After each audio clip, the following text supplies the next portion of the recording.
What's good? What's good? What's good? What's good, fans? Thank you guys for tuning in to the Voice of the Fans podcast.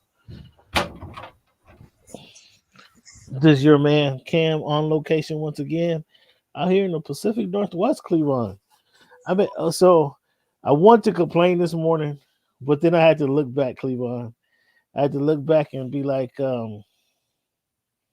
it has been 14 days since I've been here, like over 14 days, and we got rain twice. It's been rain 2 of those days. Now, I don't know. I can't say what's coming up. I have not even looked at the weather map. But I can say it's been some real nice 69, 71, 72 degree days, fans, where, I forgot what that 72 feel better about yourself, don't you, Karen? Like, I the forgot sun what is that. shining, the breeze is coming across. Like, yeah. The Northwest, boy, I tell you, I've always said that, though, since I left and came back, man. When the sun is out up here, it's always a good day when the sun is out in the Pacific Northwest, fans. But it's just when that sun ain't out. It's been a good mixture. I have to admit, it's been longer than 14 days. It's been like 20, 22 days actually, since I've been up in the Northwest, and it's literally only rained like 2 days. I know for sure. Yeah. Maybe a third. 2 days. I know for sure. So, what do you give it? And like I said, it got to 81 day last week with my little sweatshirt. I was wondering what I was doing with a sweatshirt on out here. Yeah, you were was what you were doing. Yeah. So how you doing, Cleveland? You see us got to win. I saw your little funky article. Cleveland now writing articles that you can. Appreciate it.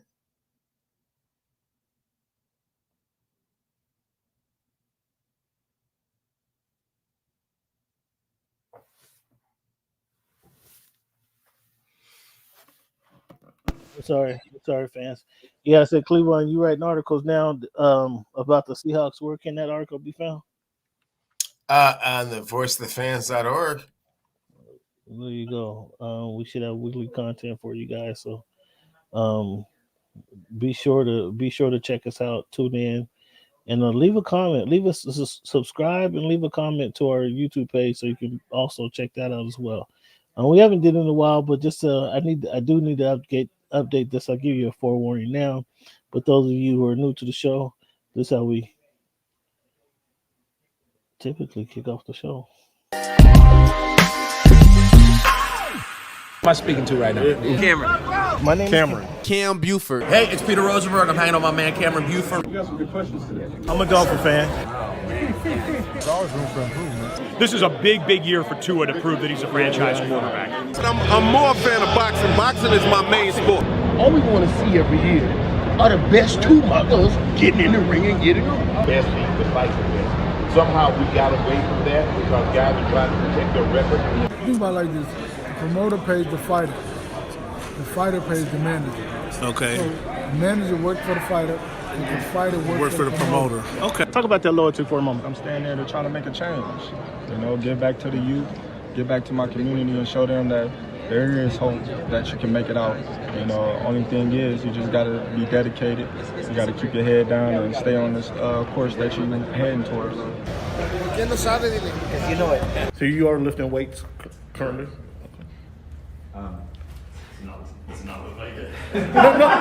When he said it's easier to score in the NBA versus Europe, did you agree with them? To me, it's easy to score all over the world. Can I finish? Do you want me to speak or do you want to conduct the interview and answer for me? Which one? What do you think about these upcoming? Aaron, like I was saying before. Aaron, what has the game of baseball taught you? One of the biggest things is being humble. Can you give a message to the kids to kind of persevere through the false teachings they may be giving? Patience. Okay. Patience. As the show Voice of the Fan, Oh my goodness, continues to I'm in evolve. tears. You were adding some spice to it. It is strictly banter back and forth between myself and Cameron Buford. I enjoy all of it. The real ones know what's going on, right? Like you said, Pacific Northwest, so I think it's a big part of my game, and every time I step on the floor, I just want to represent myself. play this game and you don't turn to win a championship, then why are you playing for? I'm happy for the Mariners. I'm happy Yeah, for the whole yeah, Panthers. no, yeah, I was Cam, trying to send them a nobody. Never mind. Go watch the tape. Go watch the tape, and then you tell me if it was all about just a system. You look like a buffoon. Go do your research. Go do your study. You play against Michael Jordan, and you said LeBron is the best player in the history of the game? Did you guys hear that? Oh, this guy. It's okay. That's what's good in sports, man. It's the big Snoop Dogg, man. That's what's good in sports. Thank you for making our voice your choice. And really appreciate you listening to the Voice of the Fans podcast. Check it out every single week. You know how we do. Check us out every single week. This is me, your man Cam. I got my man Cleavon over there. How you doing, Cleavon? Doing fantastic, Cam. Thanks for asking. Just a little reminder, friend, for some of you guys who may have got some stuff to run across the ticker. One thing in particular where you can find us, and then I want to see Cleavon. Do you remember making this bet here? I do. I mean, how we looking? How we looking? Not great right now through 3 weeks. It's only 3 weeks. Oh, look at him. It's only 3 weeks. Is that what you're saying? I didn't say that. I have some concerns about Caleb. I thought he would be a little bit further along in his development, and some things to work out. So when we were talking about, he has this guy next to him. He got Roma Dunze, the next coming of, who did you say? DeAndre Hopkins and Jamar and who? Jamar Chase. Jamar Chase, the dude who just got a 50-yard bomb the other night. That guy? Well, Cam, if you're just going to stat me to death, Rum was 6 for 112 and a touchdown last game. I think better numbers than Jamar even. Certainly better numbers than DeAndre Hopkins. So, well, that's not. Hopefully, you weren't talking about DeAndre Hopkins of 2023 or 24. Hopefully, I was talking about, you're talking about that guy and what DeAndre was able to do when he first came into the league, not present day. No, not current. Either way, you'd be absolutely false. Yeah, absolutely incorrect in that comparison. Come on, now give me a break. Again, Keenan Allen already missing games. One of the downfalls you have to deal with Keenan Allen, the aging receiver. His hamstrings has been sensitive for a long time now, and sure enough, I don't know what you expected from a guy who's used to playing in the 72 degree. You think it's nice here at 72 degrees? What do you think it's like in LA with no threat of rain? Seattle, at least you have to consider it. In LA, there's no threat of rain, and it's 75 all day. What do you think what's going to happen when you go from that weather, that climate, to the Northwest? To the Midwest. Yeah, Cam, sounds like you're making excuses for the future quote unquote Hall of Famer in your eyes. No, I still think he's a Hall of Famer. That has nothing to do with it. I still think he's a Hall of Famer. What's up, Barry? Thanks for tuning in. That rumor was squashed when Eric came on the show, and it's like, that's not. Come on, he don't know. What did he know? You and Keenan's mom. So. Yeah, those are the only people that think he's going to be a Hall of Famer. But that was kind of one of the risks that you took on when you went and got a veteran receiver in his, 43rd year. See how you do. Yeah. See how you do. So I thought about Caleb. Started. So you saying you don't think they use him properly, or you didn't think there'd be this learning curve? I didn't think the learning curve would be as steep for Caleb as it has been, and clearly he doesn't trust his eyes, and clearly he's doing that thing that phenom quarterbacks do when they come in. To make every play. No. Is that they're waiting for their receivers to break wide open because that's what he used to. Receivers breaking wide open, and that just doesn't happen in the NFL. And so not going to be a physical mismatch every time you take the snap, and he hasn't adjusted so far.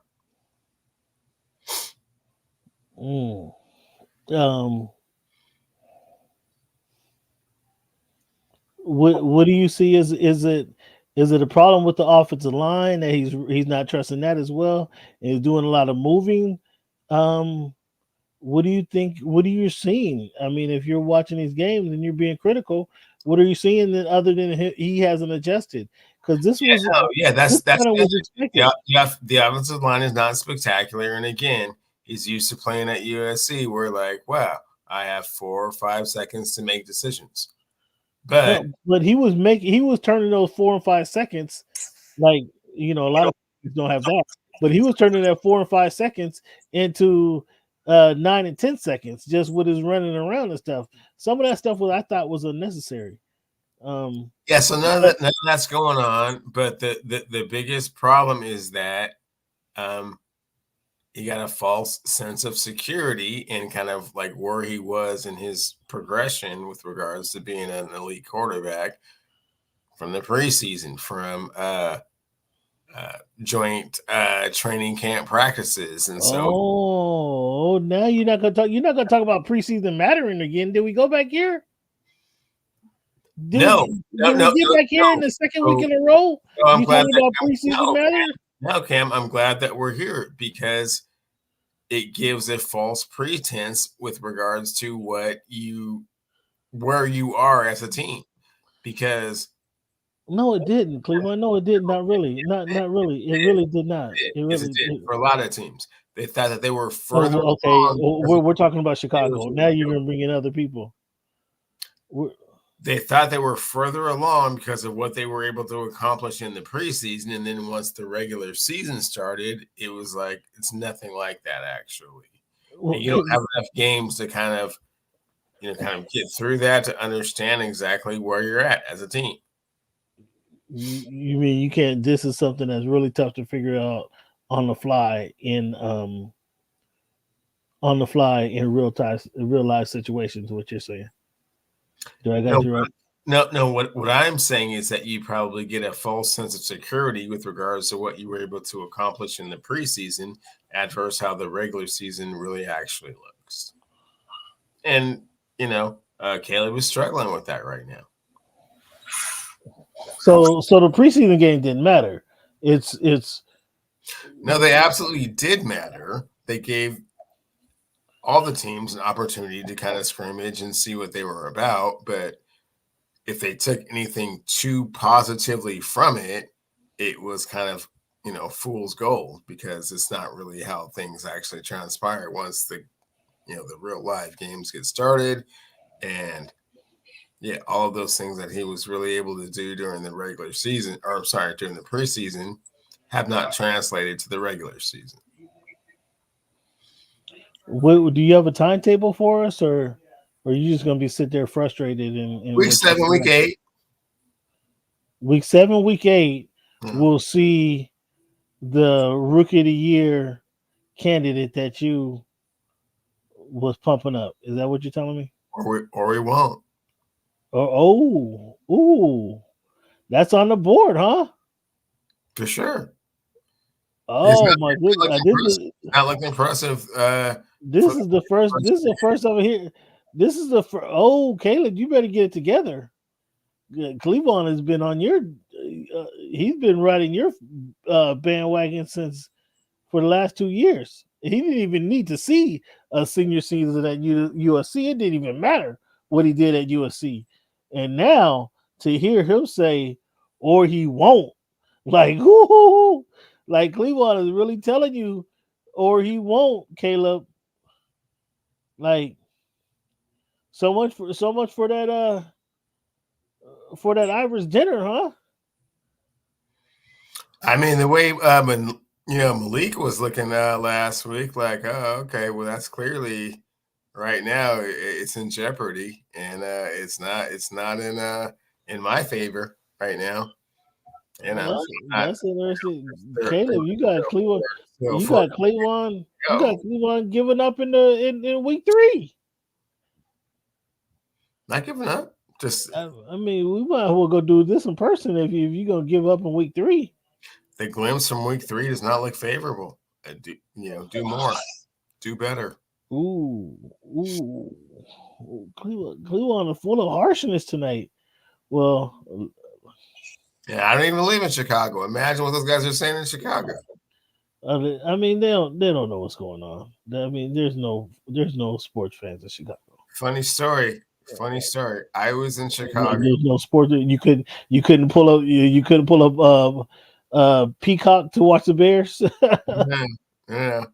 I was in Chicago. The Chicago Bears, I believe they were either 8-1 or 9-1 with Rex Grossman as the quarterback. Ooh. And everywhere I went, they're like, no, they didn't bench that dude. They what? They were like, what? They benched that dude. Like that dude. I mean, it's like 8-1, 9-1. Like, I mean, he wasn't, but what's your memory of Rex Grossman? What's your memory of Rex Grossman? It's probably Florida. It's probably a lot of Florida, Gators play, but it was just so crazy. Like, if your team is like 8-1, get on that. Oh, really? And they were just like, no, that dude is not good. I mean, it's kind of like treating him like you were treating Gino Smith for the last season. Reminiscent of that. This is the first year Gino Smith's been good. Oh, let's see how you do. You had a chance to get Uncle Gino's good side and make his mom love you again, but then you see the framing you're gonna use. This is the first season he's been good. Cleveland, I've been telling you this is Gino his whole career. And here you go. Taking shots at Gino. You've been wrong. You've been wrong the whole time. What are you talking about? I've been wrong the whole time. First year he's been good. Wasn't he just a Pro Bowler too? Not the last season, but the season before. That was an apparition. This is the first year he's been good.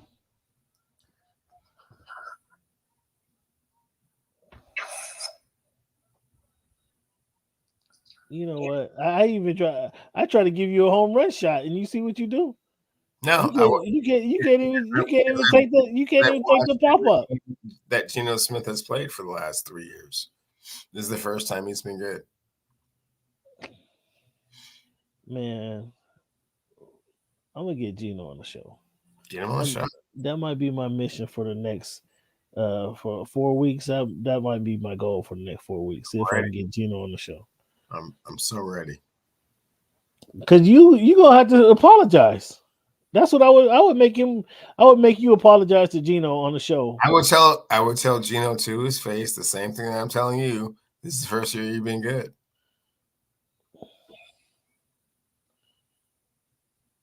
And Gino would tell you, Cleveland, how wrong you are, because I swore didn't he just get you to the playoffs a couple years ago?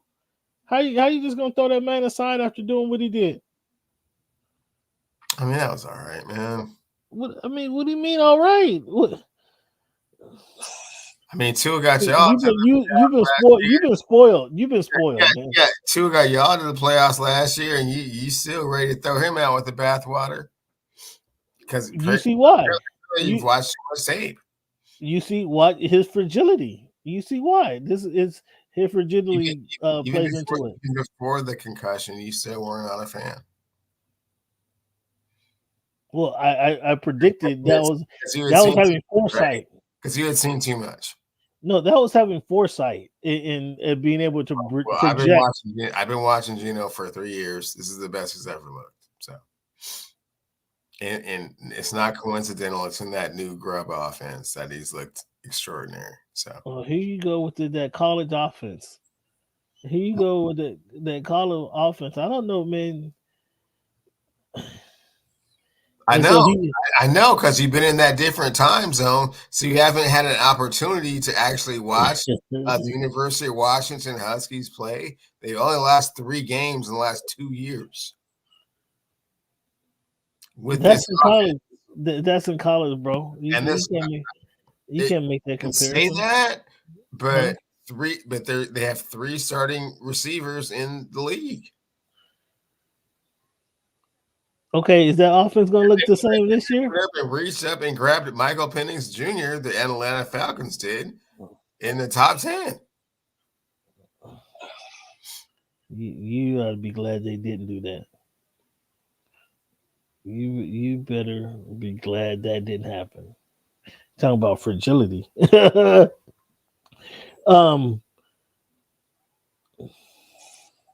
Through 3 weeks. Your guy Gino Smith has a passing success rate of 49.5.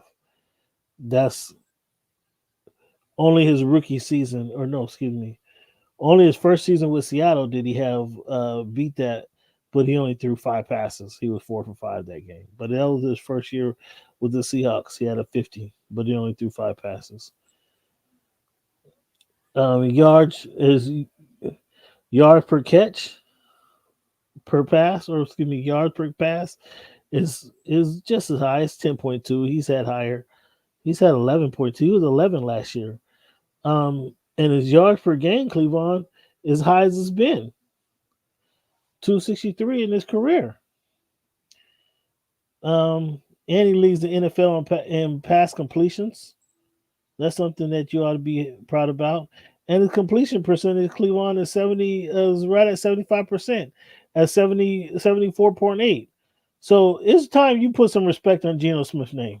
I put some respect on Geno Smith's name, and again, I am so happy with the efficiency that he is running the Ryan Grubb offense. It's been a pleasure to watch. He's maintained his composure, his poise. He knows the right thing to do at the right time. Watch this, fans. Watch this, fans. Watch the language change here. Watch how the language change when I ask the simple question. Just a very simple question. But since I've been doing this show for too long with Cleveland Steele, he can't give me some padded, sugar-coated answer. I'm glad he's doing it in the Ryan Grubb offense. So now, Cleveland, are you telling the fans that coaching does matter?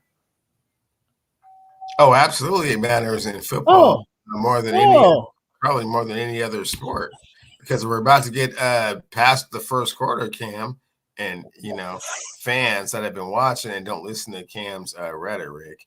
You always know how I feel about this first quarter, right? And and subsequent quarters going forward, there's just too much tape to analyze and recognize, and things change dramatically after the first quarter. For the first quarter, he's been dynamic.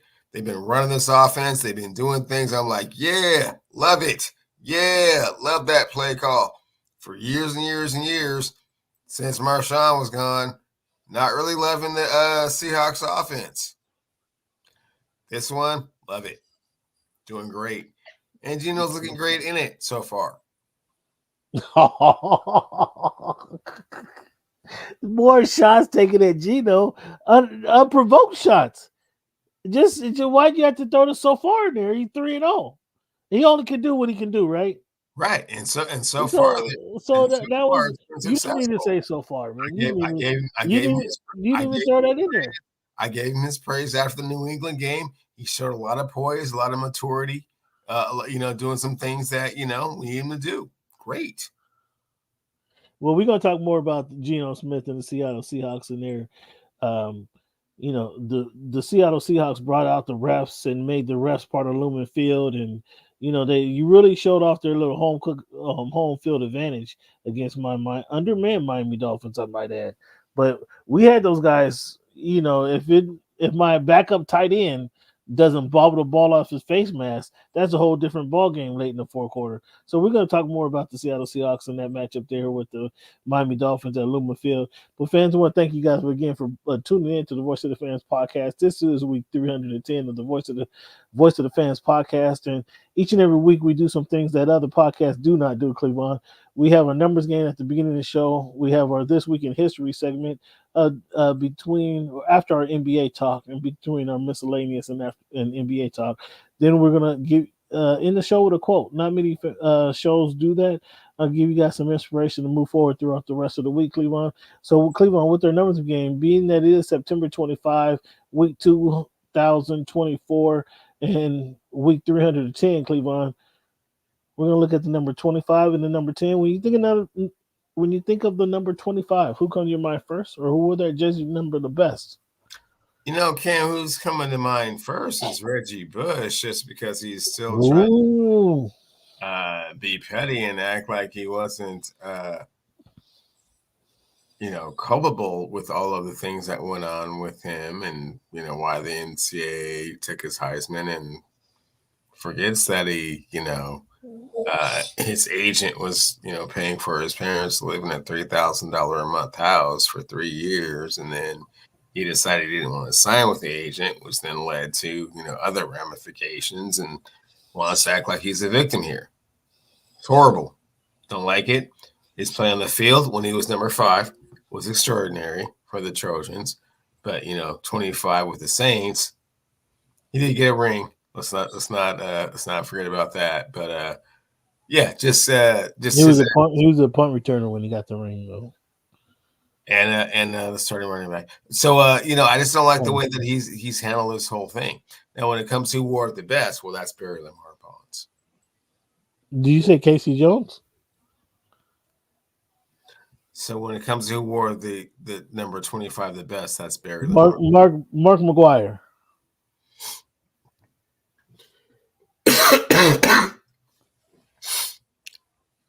You okay over there? I said Mark McGuire the best. You get all choked up. When you think of number 10, Cleveland, outside of Jim Zorn, man, who wore that number the best, or who come to your mind first? Comes to mind at first is Justin Herbert, your guy. I mean, just kind of all kinds of beat up, and his injury, or him trying to play through that for an entire NFL season is going to be the reason the Los Angeles Chargers don't make the playoffs once again. And even Coach Harbaugh can't change that situation. Who wore it the best is probably Pele. Cleveland just got us took some rounds right there. We ain't even talking about the Chargers, but you just wanted to let loose, huh? Anything you can do to take shots at Justin Herbert. Is that that's where we're at? That's not what I'm doing. I said you asked who came to mind first, Justin Herbert. Anything to take shots at my guy Justin Herbert. Boy, like that Oregon Duck don't wear off. Oh, you still see that green and yellow? Yeah, all the time. This week, Cleveland, it was an interesting week, man. Everybody saw this coming. The Ravens and Derrick Henry was going to run right at the Cowboys, and it was either going to be a 30-carry night for 95 yards for Derrick Henry, or the King was going to show out. He did 25 for like 150.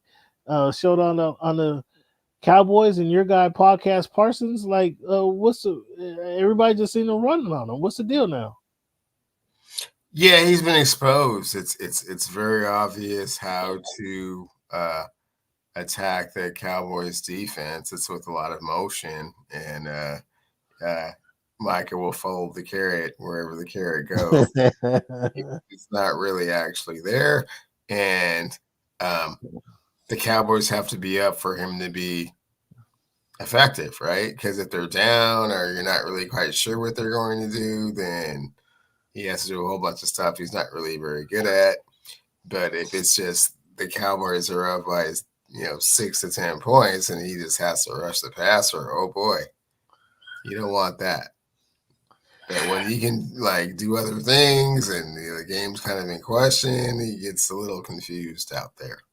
Ooh, Cleveland threw out the confused word. Uh-oh.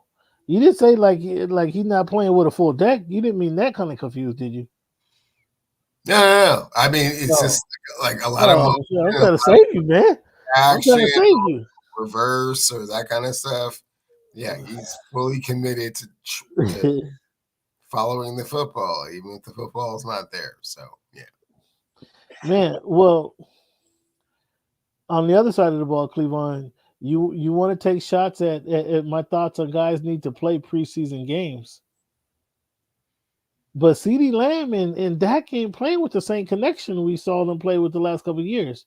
Do you think maybe CeeDee waiting till the final week of training camp to come in and play and and run some routes and get on some kind of symmetry, well, Dak has made a difference in the way this offense is clicking. For sure, and you can turn around and point the finger right to Jerry Jones for not getting this done sooner. Well, I wasn't trying to go there. That's what goes without question. That's very obvious. But my whole thing is, we talked about this 4 weeks ago. You said, "Oh, it didn't matter." It didn't matter. Oh, preseason games. No, I never said that. You did say that multiple times. If you throw to somebody like 5,000 more times, yeah, you'll have a little bit more chemistry. But if the reason that you're not throwing to someone 5,000 more times is because you want to give them, 1/4 of what the other receivers are making in the league, well, then point the finger at yourself for not having more reps to get better. Again, you guys see Cleveland think he's slick. I'm not a member of the Dallas Cowboys. I am not saying that if I was a head coach or if I was Jerry Jones, what you were saying is that's not me. No, Cam, what you're saying. My question to you, no, Cam, what you're saying is if they had more reps, they would be sharper and more crisp and making more plays, right? If they had more reps. And what I'm saying is that's true. I feel that. But what's the reason they don't have?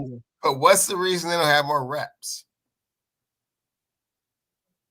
Because CeeDee Lamb decided to sit at home until he got a fat contract. He was making 25% of what the top receivers are making. That's a different discussion, man.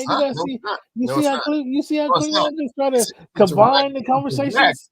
It's a direct correlation with regards to why they didn't have more reps, which you wanted them to have, which you thought that they needed to have, right? Whether he was paid 1/4 of what the rest of the receivers were paid, or making the close to $30 billion or $30 million a year that he's making now, he would have been more effective with more reps. For sure. And when I was saying this, y'all, you're boohoo preseason. Ha ha ha! You mentioned it earlier. Preseason games. It gives you a false sense of hope. It gives you a false sense of credibility. You're completely ignoring why they get more reps.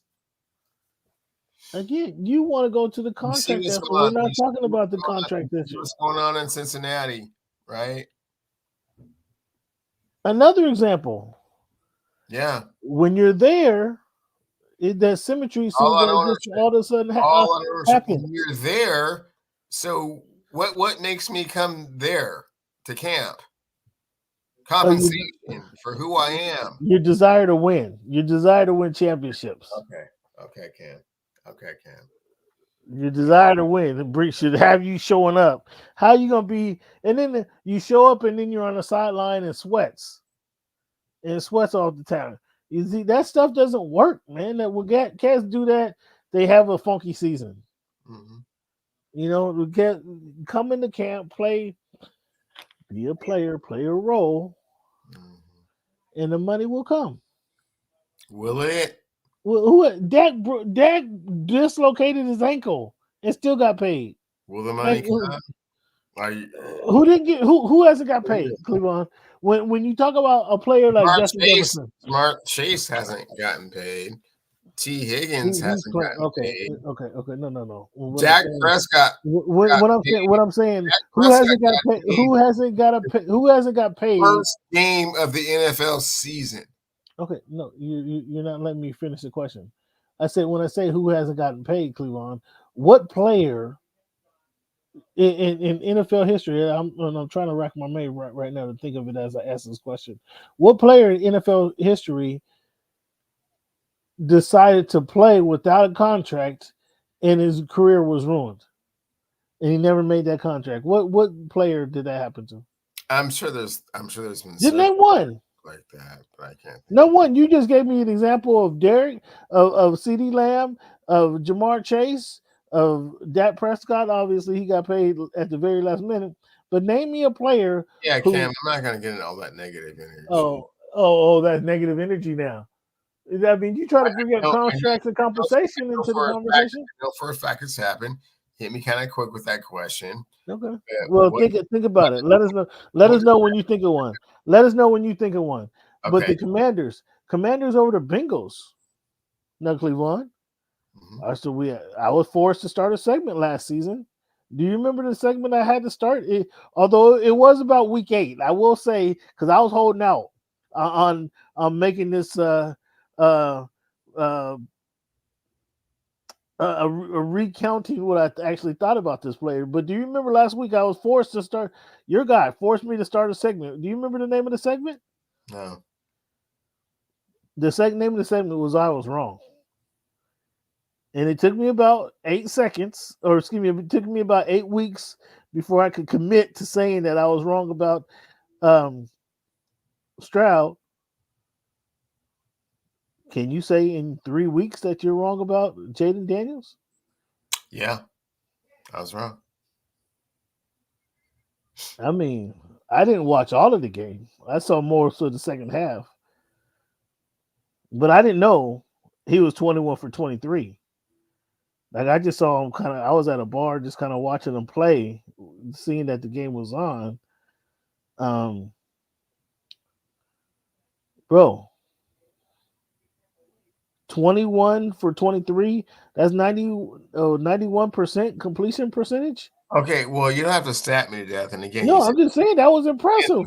Again, you said you didn't watch the game, but no, I saw the second half and the big plays. The fluidity of his throws and his motions, and kind of what really kind of got me on board was ESPN's Ryan Clark, who had been watching him since his Arizona State days because his son went there and was playing with him, so had a bird's eye view of everything. A behind the scenes conversation. Yeah. Ryan Clark is cool. Yeah. So he's always kind of had this, and he was just like, just watch this throw, just watch this throw, just watch this throw. And I'm like, well, yeah, I saw him put up very gaudy numbers against very inferior opponents playing with LSU, and I didn't think it would translate to the pros. I was wrong. Yeah, he's doing his thing out there, and he looks calm. He looks calm and poised. And he looks fearless isn't the proper word, but he doesn't run with any franticness, I guess. Is more smooth type playmaker. You know what I'm saying? There's no herky jerky. It's just smooth. Yeah. It's smoothness. And even I can say this, that even college is not in the NFL. I get it, but he took some shots at LSU that he's had a couple of shots in the league that make you that have you question whether he's going to come back in the game. And he came back in the game at LSU, and was it Monday night he took a shot in the ribs and went out for a minute but came back in, or was that last week? That might have been last week. It was for play. Yeah. How? I think a play. Yeah, he got shot in the ribs, laid there, and they had to stop the game, and then he got it back and came back in the game. I appreciate that. But yeah, that's a 141 QBR. You don't like stats, Cleveland, but you have to appreciate what he's done. He was 3 for 3 on fourth down. You have to appreciate some of the stuff that he's accomplished. And the question I have to ask you: is he, first of all, the best quarterback in the division? No. Who's better? Dak Prescott and Jalen Hurts are better. Both of them are better. Yeah. Okay. Week 3, 2024. Cleveland says Jayden Daniels is behind Dak and Hurts. Okay. Is this a repeat of the 2023 draft selection process, where the wrong quarterback the better quarterback gets drafted number 2? No. You're not convinced yet? No. Okay. I mean, if Ryan Clark convinced you, he ain't do a very good job. No, he convinced me that I was wrong about Jayden, Daniels and what he's capable of, but is he still No, I don't think he's the best quarterback that was drafted last year. Cleveland, the Bills slaughtered the Jaguars. Oh my goodness, we're gonna have a conversation about somebody else that the league was wrong about. Mr. Sandy hair, golden brown, Trevor Lawrence. We're gonna have a conversation in the next couple of weeks about this kid if these things continue how they're going. But yeah, the Bills just slaughtered those guys. The 40 I had that as my most impressive win. The Ravens beating the Cowboys, the Commanders over the Bengals, and the Bills over the Jaguars. Cleveland, what did you have over as a better win or most impressive win this week? More impressive. Well, it depends on how you look at it, but Minnesota beating Houston was impressive. Yeah, that was the Carolina Panthers beating the Raiders was impressive. And I also thought that the Denver Broncos beating the Tampa Bay Buccaneers was impressive. Really, I didn't that didn't register to me. That Broncos beating the Buccaneers. But yeah, the other two, I'd agree. Minnesota winning their game and Carolina winning their game. We're going to get to, I guess, the Andy Dalton portion of the show. We're going to talk about that here in a minute. But before we get away, before we get into the worst losses, we'll go ahead and lead with the Dolphins getting henpecked by the Seattle Seahawks. And I started off by telling you, Cleveland, I want to ask you a question, and we don't have to go deep into these shows right now, but I want to ask you a question. Are you giving Mike O'Connell more credit than Sam Darnold for what they're doing in Minnesota? Oh, I always give more credit to the player than the coach. I mean, it's great that he's in a system they can flourish in, but you have to make the throws. So, yeah, give more credit to Sam Darnold. What about in Green Bay? Do you give more credit to the head coach or the second string quarterback they're playing with? Give more credit to Malik Willis. I think he had quite a bit to prove going back to Tennessee, considering that they had drafted him and then drafted Will Levis because they didn't think he was all that, and then just outright traded him. So yeah, he had a lot to prove, and he proved it. So you think it's just the player coming there with his knowledge of the game, his experience, his determination and passion to come in there and prove Tampa or Tennessee wrong, that he leads Minnesota to victories? Green Bay, yes, for that one. Green Bay, yeah, that he did, but I mean, it was just he's 2-0. He's 2-0, isn't he? Who did they beat? No, are they? Yeah, he's 2-0. Okay. Oh yeah, the week before that, the Colts. Yeah, right. So yeah, not a great game. He didn't play particularly well, and this last game he played up to expectations. He played good. Okay, so Cleveland didn't take the bait, fans. He didn't take the bait, and I guess that speaks to how he holds on to his thoughts and won't let the new information changes his information. He did to give him some credit. He changes his line on the quarterback from the Washington Commanders, Jayden Daniels, but he will not relinquish his thoughts on NFL coaches. He doesn't think NFL coaches are needed. Like the NFL is like the NFL has downplayed the importance of running backs. Cleveland has totally downplayed the importance of head coaching in the league. He's been on this for years, fans. This isn't the only time he's done it. And I thought I had him by saying that all of a sudden Sam Darnold has turned into a type flight quarterback. You don't think it has anything to do with Kevin O'Connell? Talent over scheme. I will say that forever, and you will always go the other way. a good coach's job is take the talent and make it perform and make it blossom. That's a good coach's job. If coaches aren't doing that, they're not a good coach. And so therefore he's taking Sam Darnold, who's on a fourth team. This is the second time in Sam Darnold's career. Sam Darnold been in the league like 7 years. But Cam, you already know what's going to happen, right? Oh, here you go. Here you go. Now all of a sudden you want to throw out the book like there's like coaching matters later on in the season, but it doesn't matter early in the season. Okay, so Cam, there was another quarterback that played for that same Minnesota Vikings team that got an opportunity to kind of step in. This is in the 90s. And he stepped in and he went 15-1 running the Brian Billick offense. That dude's name was Randall Cunningham. Extreme, immense talent. When talent meets scheme and blows up. And I'm so sorry. He also had Look how disingenuous you are. Carter and Randy Moss to throw to. Okay, and so you're making that's when talent meets scheme.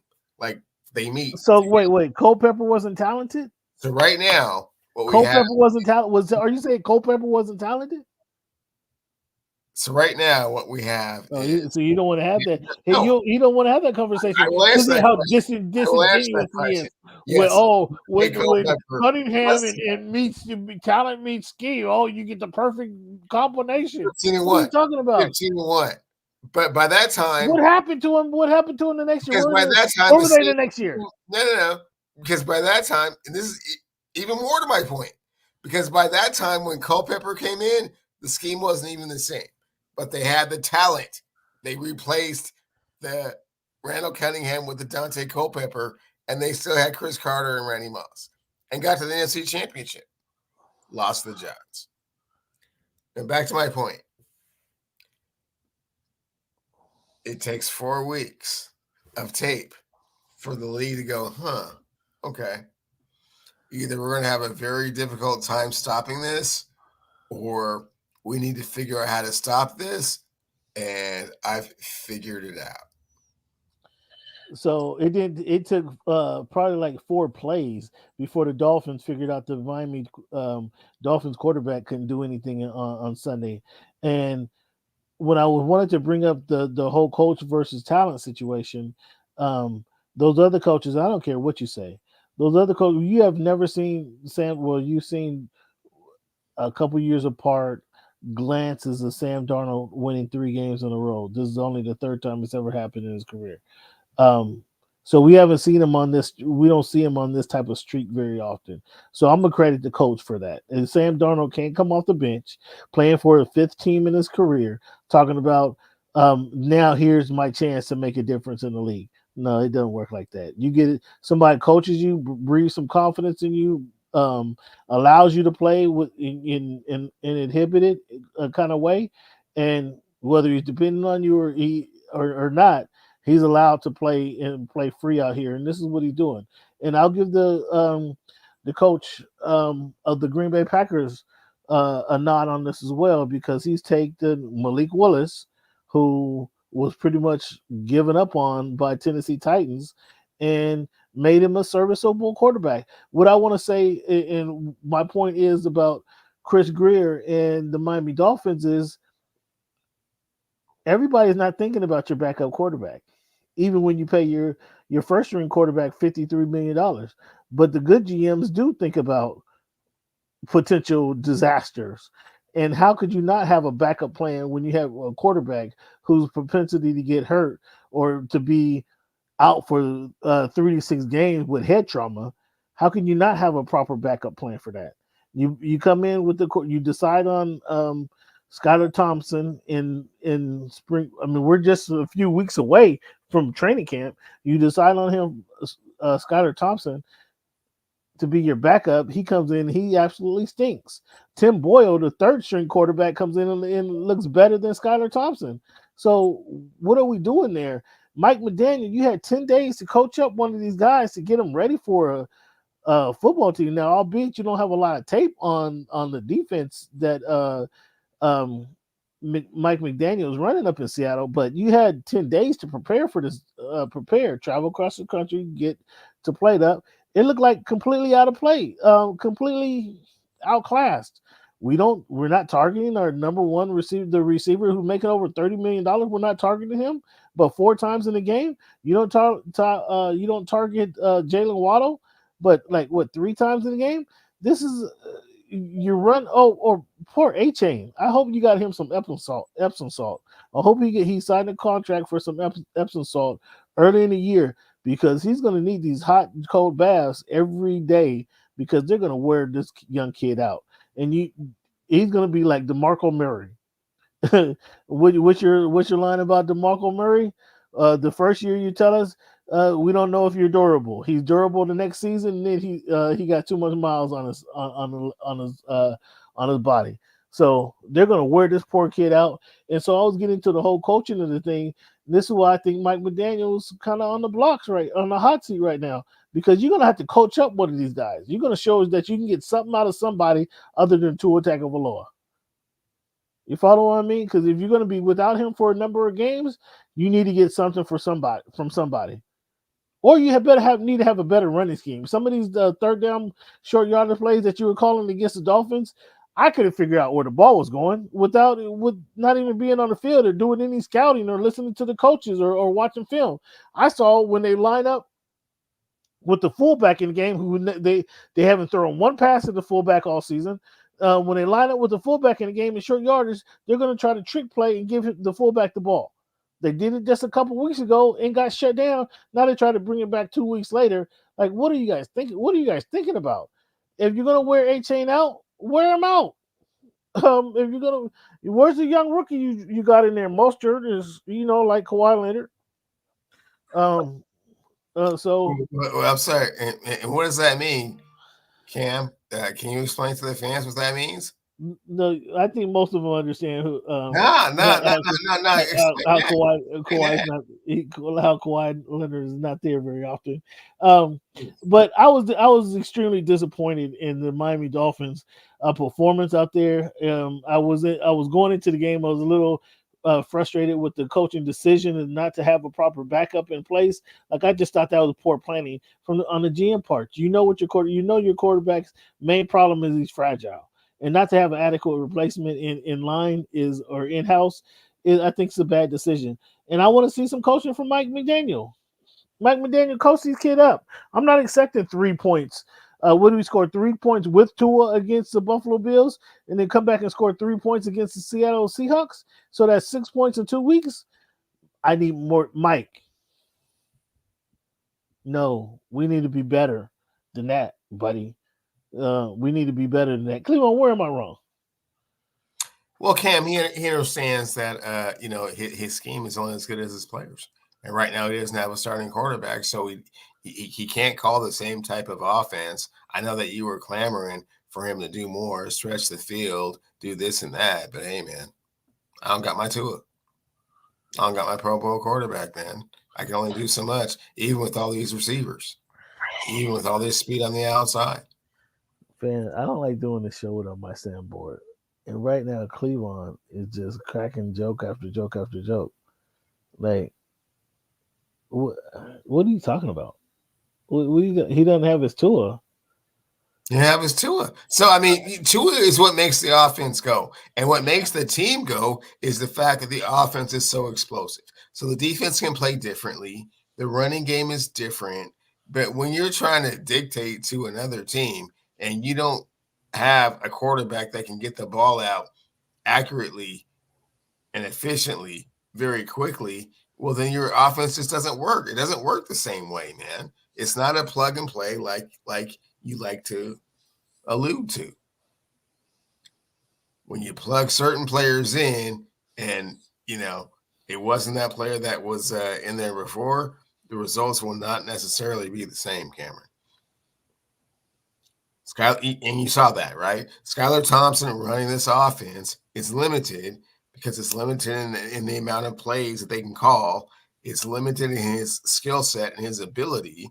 So therefore, you're limited in what your production is going to be ultimately. Skylar Thompson scored 3 points against the Seattle Seahawks. A Tua Tagovailoa offense scored 3 points against the Buffalo Bills. Should I say now that these guys are on par? No, you shouldn't, because you watched both of those games, and again, you're forgetting the fact that Tua got knocked out, concussed in the middle of the game. Okay, he played 3 quarters. Okay, so hey, man, look, man, you're enough of an assessor of talent to realize that making a Skylar Thompson Tua Tagovailoa comparison is ludicrous. They're not the same. They're not on caliber just because one scored 3 points in one game and the other one scored 3 points in another game. That means they equal. No, that's not a thing. Oh my goodness. I don't know what to say. I don't know what to say about this. I know what you want to say, but you just can't say it. You wish you had your Tua and you don't. I'm frustrated with the front office out Tua, and it's horrible. I'm frustrated with the front office not to have a plan for this. Okay, well, I mean, you get mad at the front office not having an adequate backup, but a lot of teams don't have adequate backups, man. That's not even 90% of the teams don't have an adequate backup. If their starting quarterback comes crashing down. I mean, but we know that our quarterback is very liable to crash down at any moment. We've seen it. Quarterback is one play away from, not being in there.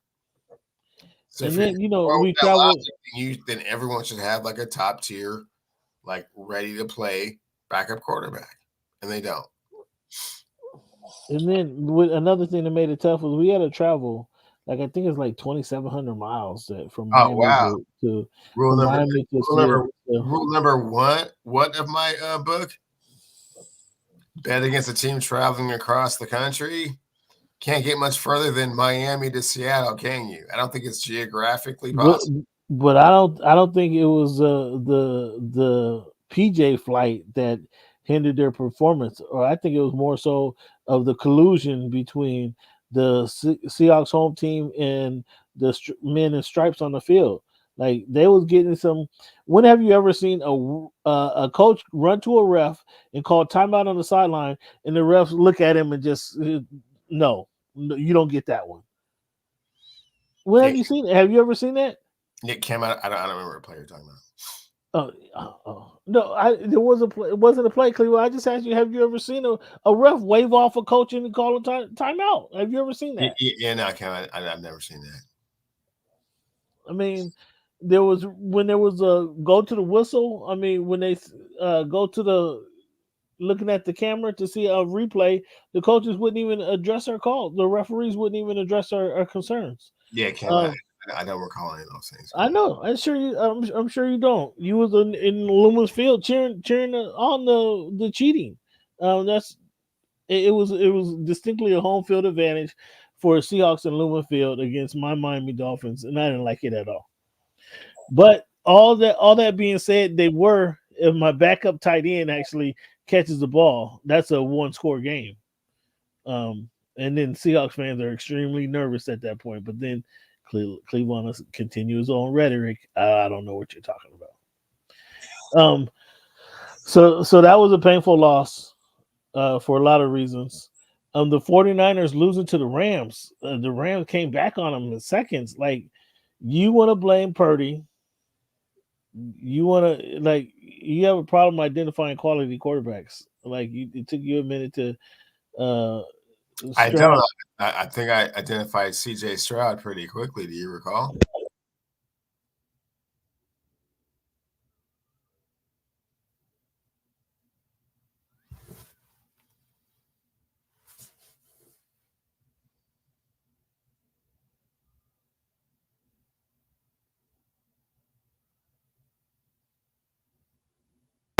You got me? You say you want to clearly take shots at Brock Purdy, and you want You didn't like Jayden Daniels. Now you want to put this loss all on Brock Purdy? Not all on Brock Purdy, but he certainly had his chance to pull victory from the jaws of defeat. And so when he hits the receiver, when it's 3rd and 10, he hits the receiver for a 40-yard pass downfield that would have seemed ice the game, and the receiver flat out drops it. I mean, how do you blame Brock Purdy for that? I mean, throw a better football. He couldn't have thrown a better ball. A better comeback ball. The ball hits him in between the hands. The receiver drops it. The receiver catches the ball. They kneel down and run the clock out. Okay, well, Cameron, the game doesn't come down to just one play. It's a 60-minute game. There's all kinds of things that could have happened, previously to put them in more advantageous situations to win the game. They just didn't. After that, the Rams got a 50-yard punt return. Lost. This is the defending NFC champions, right? And they went out there and lost. They lost. Los Angeles Rams, who didn't have their starting receiver, they didn't have the number 2 receiver. They didn't have, I think, 4 starting offensive linemen, 3 linebackers. It was 4 special teams players. I have it as my worst loss of the week, but I'm not blaming Tua like you want to do. And so you want to blame Tua for? No, of course, because you love Purdy. That's why you're not blaming Purdy. I'm not blaming Purdy because it wasn't his Purdy's fault. But let's see. Do you blame CJ Stroud for his loss against Sam Darnold and the Vikings? He was for that same type of love for Tua. I mean, maybe he would have had that maturation process a little bit faster. Sometimes all you need is love, Cameron. Do you have that same love for CJ Stroud and not blaming him and giving him the protection against the loss against the Vikings? He did, and the key word is protection. He did not have a lot of protection, man. He did what he could do. Okay, and these are the same guys who've been playing with them for the last 15 games. He didn't have Joe Mixon in there, mixing it up, creating balance for the offense. A lot of excuses there. They're playing Sam Darnold and Brian Flores.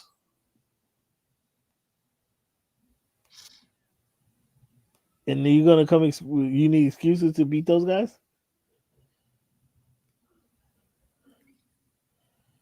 Apparently so. Apparently so. The Raiders and the Panthers. Now, you did predict that the Panthers would look dramatically different with Andy Dalton at quarterback than Bryce Young. The Panthers over the Raiders. Which was that a worse look for Bryce Young or a worse look for the Las Vegas Raiders? Oh, it's a worse look for Bryce Young without question. Wow. They went and got somebody that had been reading the same book, looking at the same thing, and when he gets in there, it's like, oh yeah, that's how it's supposed to look. Like, oh, okay, yeah. I mean, he's the Red Rifle. I mean, he's a veteran quarterback. You can't compare what he's doing how he sees the field against a rookie quarterback. It's so dramatically different, Cameron. But I'm saying you can't compare the two, man. They're one's a brand new kid and one's a veteran. It's been what 15? No, it's been 20 games for Bryce Young. Okay, excuse me. So we're talking about a toddler to a teenager comparison. Look, man. Come on, what? Bryce looked horrible, and Andy Dalton looked incredible. And we all know that Andy Dalton's not incredible. So what's that got to say about Bryce? Ooh, again, more. You can go get Andy Dalton and plug it into this offense, and it's 36 points. God, I mean, what's wrong with you? He's not going to score 36 points next week. He just caught the Raiders off guard. They weren't expecting it. Oh, Andy Dalton. Half of those guys probably didn't know Andy Dalton. Half those guys probably didn't know who Andy Dalton was and didn't know he could strike up the band pretty good. Watch when he goes up to Cincinnati and throws up 30 again. Wait, hold up. You got Andy Dalton being the comeback player of the year. Oh, he's on pace for sure. That's what I'm saying. You say he gonna go do it again. It's him and Ron going toe to toe, man. Oh yeah, because if Aaron Rodgers finishes the season, that's gonna be his award, regardless of what they do, huh? Yeah. We got a battle now. Before it was just Ron just running away, but now it's like and he's in the competition. Get like 2-3 wins up on your belt. Like you starting to feel like okay, yeah. Now you talking about prediction coming back down to surface. Like that drop is going to be pretty soon. I mean, those who know about Andy Dalton know about Andy Dalton, and it wasn't like I think he had one playoff run in his 10 years with the Bengals. I think they went back-to-back playoffs. Okay. Next question was about Kevin O'Connell and Sam Darnold. You don't want to give Kevin O'Connell no credit, just like the NFL downplays running backs. Cleveland over here downplaying coaching in the NFL. So again, here I got him again, fans, and watch how he dances out of this one here.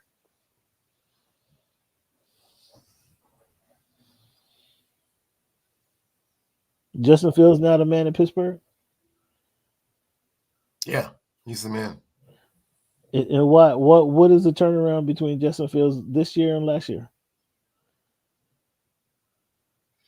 The turnaround is that he's in a much better environment. He's been able to kind of learn and be around his mentor, Russell Wilson, that he's been with, they've had a relationship since his days in college.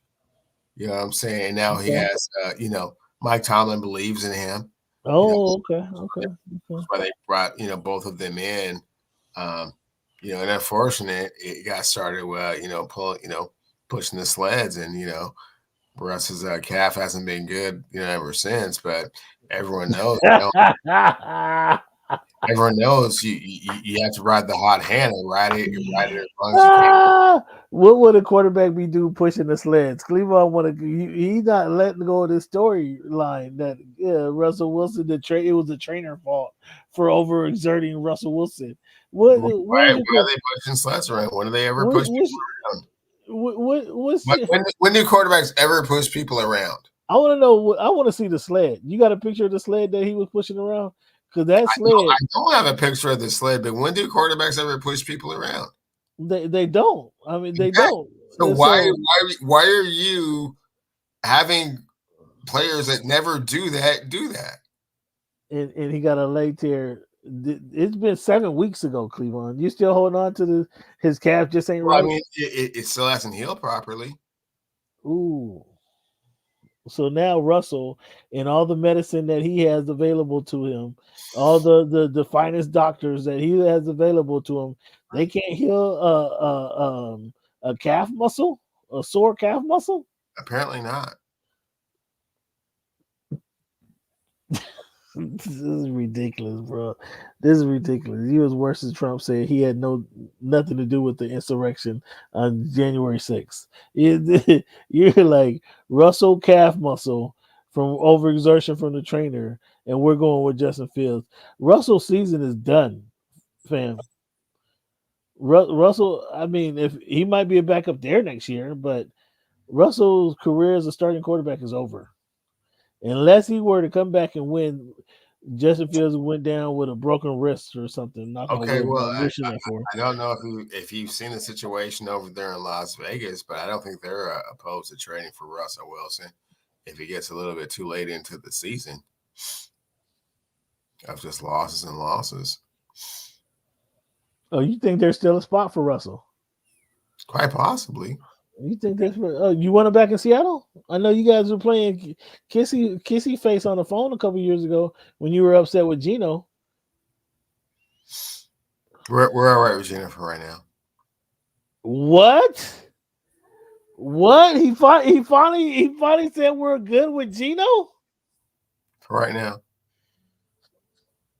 Fans, I take that as pretty high praise. I take that Gino. I take that as pretty high praise. And he didn't even realize what he was saying.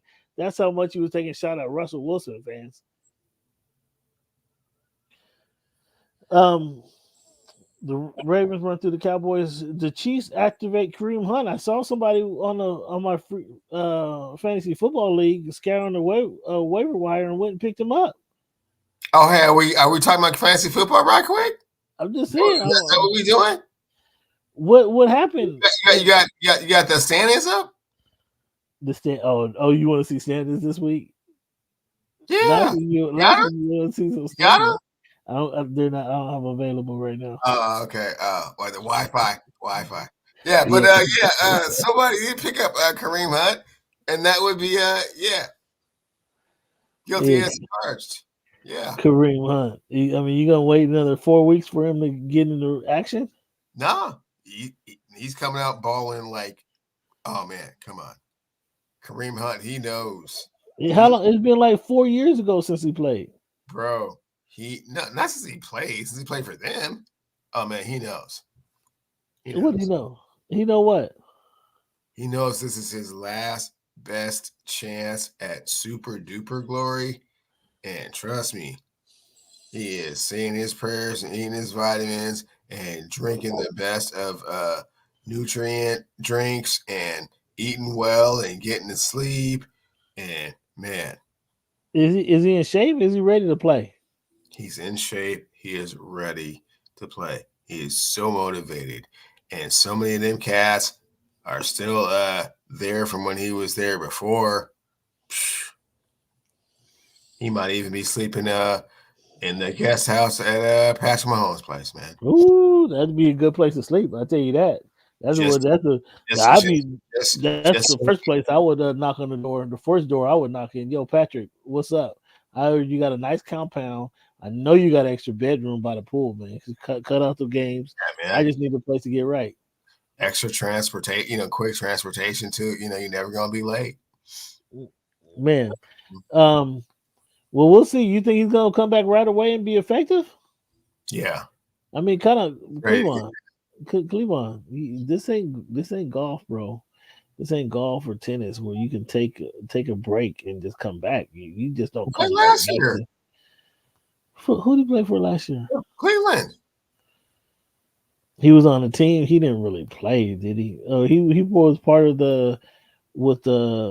he was sharing carries with Ford, huh? Yeah, he sure was. Okay, we'll see. We'll see how he looks. Derwin James gets ejected and suspended for repeated violations of playing rules after receiving 7 necessary roughing the penalties in the losses to the Steelers. He knocked out Freiermuth again, head-on collision. Do you think that was a warranted flag? Man, I didn't see the play, but it sounds like he's just the 2.0 version of Rodney Harrison. Chargers always got them cheap. No. Rodney Harrison was cheap. Rodney Harrison was Rodney Harrison was the king of the half-second late. Yeah. I didn't even like Rodney Harrison, how dirty he was. Rodney, you just could not explain some of the stuff he would do. And he tried to play it off, and he tried to use, because people like me, I'm so smart. Well, that's what made him smart. He's trying to get people to like him, and then so he could be dirty. Rodney Harrison was definitely a cheap shot artist. There's no argument there. He was in a couple of places. Where was he other than the Chargers? I'm having a brain fart. New England. He's a Belichick. Belichick went and picked him up from somewhere. I'm having a brain fart of where he picked him up. He didn't get drafted there. But yeah, he fit the mold just perfectly. The dirty two shoes, like the goody two shoes character, all nice and polite in front of the parents. As soon as the parents walk out, he's the one causing all the ruckus.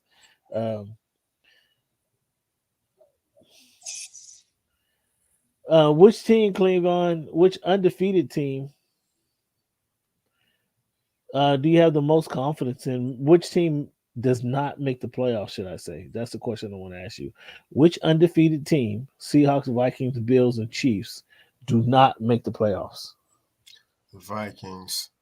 The Vikings. You don't trust O'Connell, but you trust Gino Smith I definitely and Mike McCarthy. Those other three teams will win their division. Huh? So I said I trust those other three teams to win their division, which makes Minnesota the odd man out. Of the winless teams, Bengals, Titans, and Jaguars, Cleveland, which team makes the playoffs?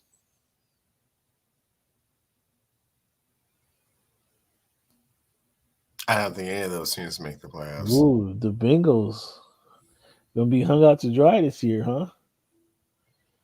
Ooh, Jacksonville, we see their quarterback stinks. Will Levis, I'm not sure anybody was ever convinced except his parents that he could play in this league. And Joe Burrow, Cleveland in week 3, Cleveland is Xing Joe Burrow out of the playoffs. Joe Burrow, he listened to the show, Cleveland. You want to take that back or? Nah, JB knows how I feel about him, so it's nothing personal, man. They just took too long to get their situation in order, and they were playing around. And now they didn't lost a game they should have beat Kansas City. They lost that one, and now they didn't lost a game to the Washington Commanders. It just starts to spiral downhill, and all of that animosity that everyone has because Jamar ain't been around, and T is waiting until his hamstring is 117% good. Yeah, no, it's just animosity, man. Might go 0-4 this week. I mean, and then there's just nothing to come back to. Who had the best catch of the weekend, Cleveland? Was it DK Metcalf over the Seahawks receiver on the sideline? Was it Malik Neighbors? I have the going over the DB as one of the options, but was that better than his touchdown option? That kind of came to my head right now. Or was it Jawan Jennings going over the DB and taking the ball out of his hands? Or was it Amari Cooper on the sideline? We had a lot of options for best catch. What was the best catch? Sideline options, but I'm gonna go with Malik on the sideline. That was pretty filthy. Malik looked like he earning his money. So, okay, fans, we had some little technical difficulties. I think we're cleared up, right, Cleveland? I can hear you.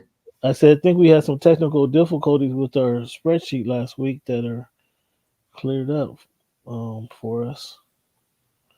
So let me show you guys this here.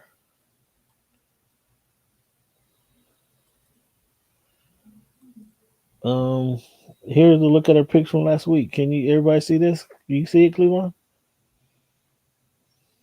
Do we from last week? Yeah. Yeah. Ooh, this is a bad week, fans. This is a bad week. If you scroll down, I had 7 correct. Cleveland had 5 correct. Let's run through it real quick. We talked about the Chargers and the Steelers game where Herbert was getting beat up, but the Steelers did just enough to win games. Like counting on their defense, letting Justin Fields run around there and make plays just to just to get the first down and move the ball around a little bit. Were you impressed with the Justin Fields and the Steelers, or just less impressed with the Chargers in this game? Got to be more impressed with Justin Fields and the Steelers. I mean, the Chargers were dealing with injury issues, so more impressive for them. We both lost that game. You had the Jets over the Patriots. I just don't like the Jets, so I took the New England in that one. No need to talk about that one. The Browns over the Giants. The Browns lost to the Giants. We both had Cleveland winning that game. The Giants and Malik Neighbors came alive. Daniel Jones came alive in that game and pulled one out. We both had Green Bay over the Texans. We both had the Bears over the Colts. Are you concerned with the Bears' loss here to an undefeated team? Gave the Colts their first loss. Is this just how the season goes for a young quarterback? What's your thoughts on this one? The learning curve's a little bit steeper than I was anticipating. I thought he would be a little bit further along than he is right now, but slow work in progress. I haven't thrown him out yet. We talked about the Vikings beating the Texans. You like that? You like that as one of your better games of the week. I had the Eagles beating the Saints. Why did you take the Saints over the Eagles? The Saints had been averaging 45 points a game, and I thought that the Eagles would not be able to rebound from that very emotional loss that they had a week before to the Falcons. Well, good job out of the Eagles. We both had Tampa Bay winning, and the Broncos won that one. We both had surprised by the Panthers beating the Raiders. We talked about Sam Dalton's resurgence. We both had Seattle over the Dolphins. I had Baltimore over Dallas. Why did you have Dallas beating Baltimore? Just didn't think that Baltimore would travel to Jerry World and come out with a victory. They tend to play around and not take games very serious. And I thought that the Cowboys, after losing in embarrassing fashion to the Saints last week, would rebound. I mean, all of Texas should have known, because all of Baltimore knew that the Ravens were going to finally use your guy Derrick Henry to run all over the Cowboys. I don't know what the where the missing, where the drop off was. The Rams, we talked about the Rams coming back on the Niners in the last minute of that game. A good win for the Rams, but I had San Francisco winning that game. I had Detroit over Arizona, and you chose Detroit. Are you done with the shortstop? No, I chose Arizona, not Detroit. Or you chose, yeah, that's what I'm saying. Are you done with the shortstop?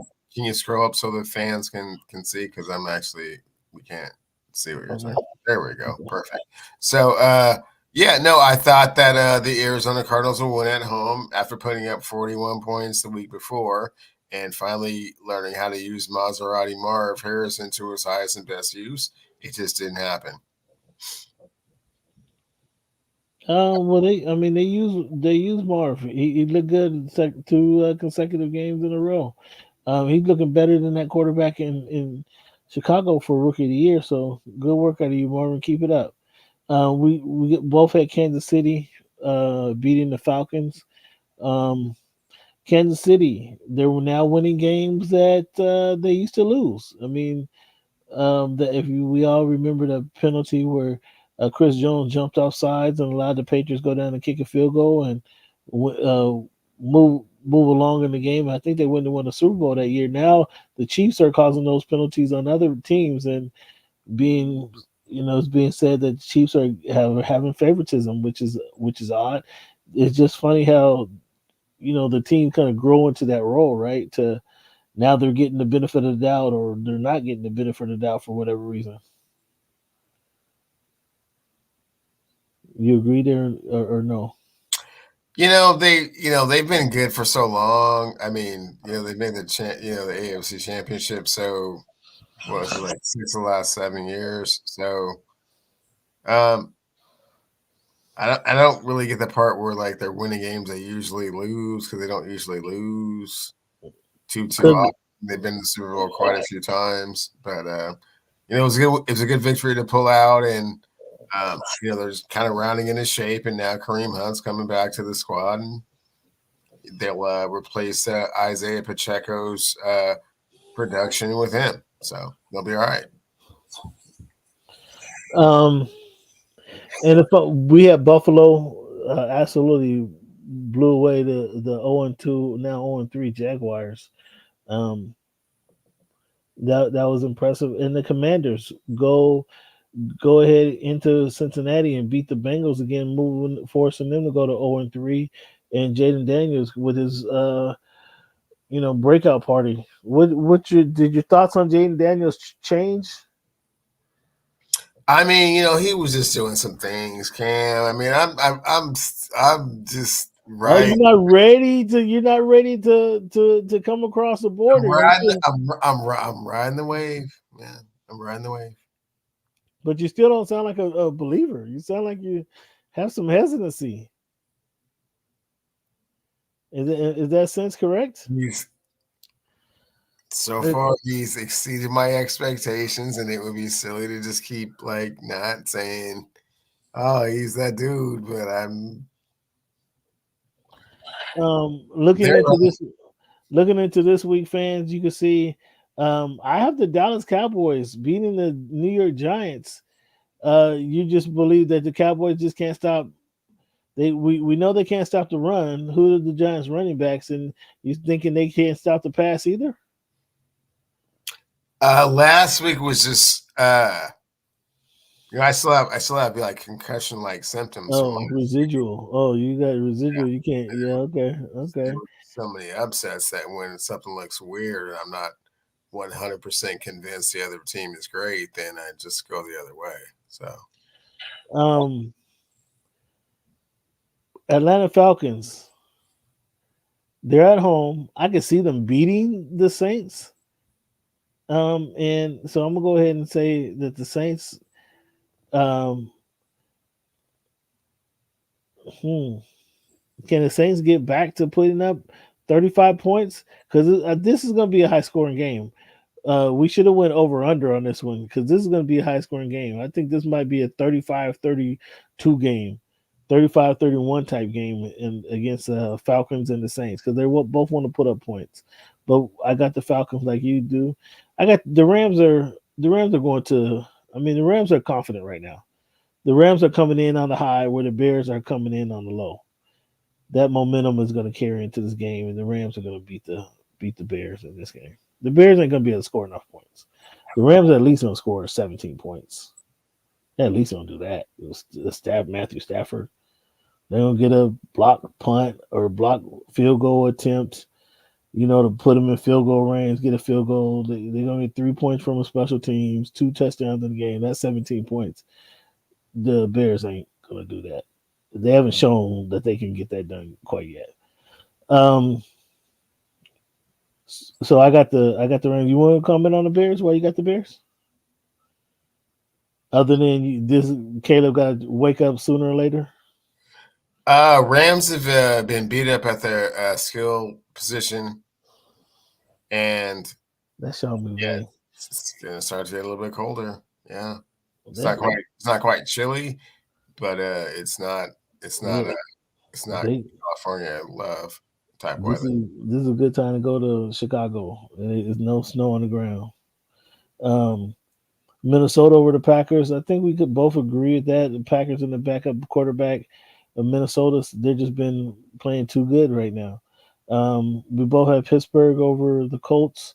Both have the Jets over the Broncos. Have Philly over the Buccaneers. I got Cincinnati. Getting on the winning board, beating Cincinnati and Joe Burrow beating the Andy Dalton-driven Carolina Panthers.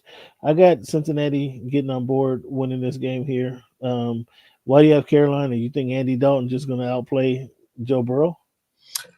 No, I think that the Carolina Panthers were inspired by the fact that if you kind of run this offense the way it's supposed to be run, it can be productive.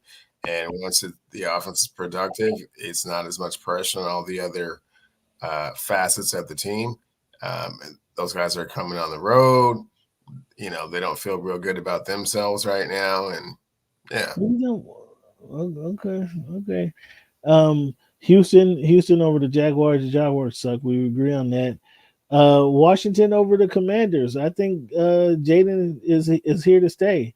And I think he's going to show it against the shortstop this week. San Francisco is going to beat the Patriots. We both have the Raiders over the Browns, KC over the Chargers, Buffalo over the Ravens. I was kind of the Ravens. I don't see the Ravens scoring with Buffalo. Buffalo right now. I brought this up to you, Cleveland, and I don't remember if you remember this conversation, but I said, and one of the reasons we were talking about our division champions, I said I thought that Josh Allen is going to have a better season, kind of the what is it, addition by subtraction, by getting rid of Stephon Diggs, he's gonna now not have a one target to throw to. He's gonna be forced to throw at everybody because nobody's established themselves as the number one target in Buffalo. Therefore, Josh Allen is going to be spraying the ball all over the field, and so far he's done that, and he's looked. I compared that to the season after Megatron retired, how Stafford was throwing the ball. He couldn't key in on one player. He's throwing the ball all over the field and gave other receivers a chance to do stuff. And I think he had a better season that last year or the following year. Not that Megatron wasn't any good, but he's commanding more attention from not only attention from the defenders, but attention from the quarterback himself. Do you follow what I'm saying? I follow the logic. I don't necessarily agree. If you have Megatron, that's why you throw it to him all the time. So what do you think about the situation with Buffalo losing Stephon Diggs? Stephon Diggs was a distraction. He was, not really living up to the expectation, and was thinking that he was still who he was like 3 years ago, and he wasn't. And so, yeah, maybe a little bit of addition by subtraction there with regards to just like the mental mindset of the team and kind of like the atmosphere around the locker room. But if you have a number one receiver, you would always prefer to have one of those than to not have one. So, well, you say that, and your team went to the Super Bowl with some pedestrian receivers. They did, and they would have preferred to have a number one. Okay, one thing Cleveland is trying to show today, he's not a flip flopper. If he says something, regardless of how wrong it is, he's gonna stick with it because he's sticking with his philosophy, talent over coaching, and doesn't want to bend at all. And now he says he'd rather have that number one, even though his team went to the Super Bowl with some pedestrian receivers. And I finally got him to admit that too, fans. This week, my picks against the spread, I got New Orleans, excuse me. It should be New Orleans against the Falcons. I'll take those minus 5 points. Give myself a point and a half, excuse me. I got Washington plus 3. That spread seems kind of off to me, right? I guess they are going to Arizona. I'll take Washington plus 3. I see you did the same. And then Tennessee plus 1. Tennessee plus 1 over the Dolphins? Or I'll take that all day. Like, come on, that's easy money. What are you doing? If you can scroll up at least a tad bit, I just had a better game. I mean, I had the Seahawks, which you failed to address. I think the Seahawks can stay within a field goal in Detroit. And actually, my bad. I didn't miss it again. I got Detroit winning that game. Yeah, Detroit at home. Detroit right now 2-1. I mean, the Seahawks, they're I don't want to say they're already fat and happy at 3-0, but they're kind of satisfied at 3-0. Like nobody anticipated these guys to be 3-0. So I got the Detroit Lions winning this game at home because they kind of owe the Seahawks. Seahawks went up there last year and beat them, didn't they? They did in overtime. Yeah, they owe them one. So I got the Seahawks in that game. My confidence picks, Cleveland. Confidence picks. I got Tennessee, Cincinnati, Houston, KC, and Detroit. Those Detroit Lions. So Seahawks can really ruin my week here coming up. And then we see you got KC, San Fran, the Jets, Houston, and Vegas. Well, why don't I have San Fran on my list? Playing the Patriots. What am I doing, Cleveland? Can I make a change real quick? That is entirely up to you, my friend.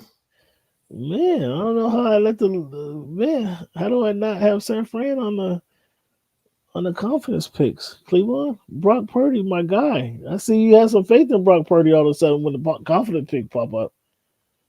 I see you got some faith. All right, fans, let's jump into this NBA conversation. Kawhi Leonard have off-season surgery and potentially to miss the opener. Do you agree with the Nets retiring Vince Carter's jersey? I mean, not really. No. I mean, the Nets and the Raptors are actually retiring his jersey. I mean, probably a little bit more to Toronto than New Jersey. The Sixers and Embiid get an extension, agree to an extension. 3 years, 192, Cleveland. 192 for 3 years. Worth it? Oh, for sure. No question, no hesitation. I mean, that's what the numbers sound so crazy and gaudy. I had to do the math real quick, but that's new CBA, NBA math, man. Yeah, he's that guy. Wow, Joel. No, I mean, no hesitation. No, not at all. Oh yeah, for sure. He's good.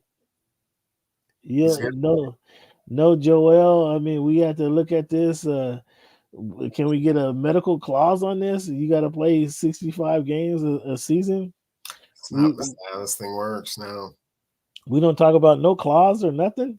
No, that's not how it works. Ooh, what do you think of Tatum's tattoo of himself kissing the Larry O'Brien trophy? Did you see the tattoo? No, he's got multiple tats, and I don't read too much in the symbolism of people's tattoos. So yeah, I have no opinion on that. Well, he has multiple tattoos, to your point, but on his back he has a picture of him, an actual picture of him kissing the Larry O'Brien trophy. I think they're on a bus or something. My thing, why that tattoo? The thing I don't like about that too is like you. So you only want to win one. Like you're not looking for. It wasn't like it's on a mantle and here's one and there's a place for 7 others. You know what I'm saying? Do you get what I'm saying? I mean, the only thing that I can say, Cam, is maybe he was looking at that as like that is just an example of when I kiss the Larry O'Brien trophy because I do this all the time. Like maybe admit like he doesn't do it all the time. He's been there one time. I mean, I don't know. I just thought that was kind of. Like maybe he's saying that like maybe this is just what it looks like when I kiss the trophy, no matter how many times. I don't know. I don't get into interpretation of tattoos at all. The Memphis Grizzlies waived Derrick Rose. Do you want a Derrick Rose on your team? I mean, not necessarily, man. No. Oh, you've seen enough. So, did you hear what I say? Kawhi Leonard had an off-season surgery and might potentially miss the opener. For real, no, I didn't hear that. He quite often has off-season surgery. So, and he was, not a part of the USA team. Almost cost him the gold medal. So, I assume that whatever procedure kept him out of the Olympics, he would have had done sooner. Why wait until September the 29th to have it? That's weird. He probably had it after they realized he got pulled from the Olympics. That's probably when he had it. But why didn't you have it, after the playoffs when you didn't play after Game 3 against the Mavericks? Just a couple more questions, man. More questions for the Clippers. They open up this fancy new building, which should be cool. But who's going to be on the court? James Harden, Terrence Mann, and who else? Oh, they got Nick Batum. They bring him back. Oh, Batum coming back? Oh, okay. They got Zubac. I mean, but that's not a 50-win team. You're in the Western Conference. That's a playing-ish team. If Kawhi is not going to be there every night, and now if Kawhi was there every night to give you something, like that could be a 55-win team. Kawhi's not there every night. That's going to be 48, 49, 50-ish team. Yeah, I mean, Chris Paul was still running the point, and Blake Griffin was still see how you do. DeAndre, Jordan was still, parole in the middle. Yeah. See how you do. None of that's going on. Yeah. Asia Wilson wins her WNBA MVP Only second winner was a unanimous winner. Only second unanimous winner.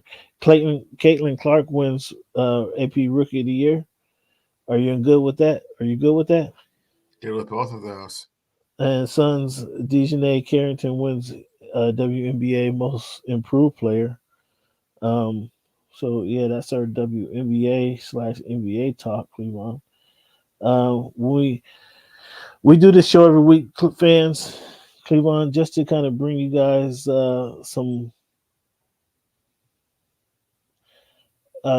some content that nobody else brings you. It brings you not only inspiration. We want to have fun with the number game at the beginning of the show, talk our sports, but I like giving you guys just a little bit of history from this week in history segment, Cleveland. That oftentimes Cleveland, not even Cleveland, is aware of some of the events that has gone on in Cleveland. So I like bringing this segment to kind of educate the fans on just different stuff in the world, man.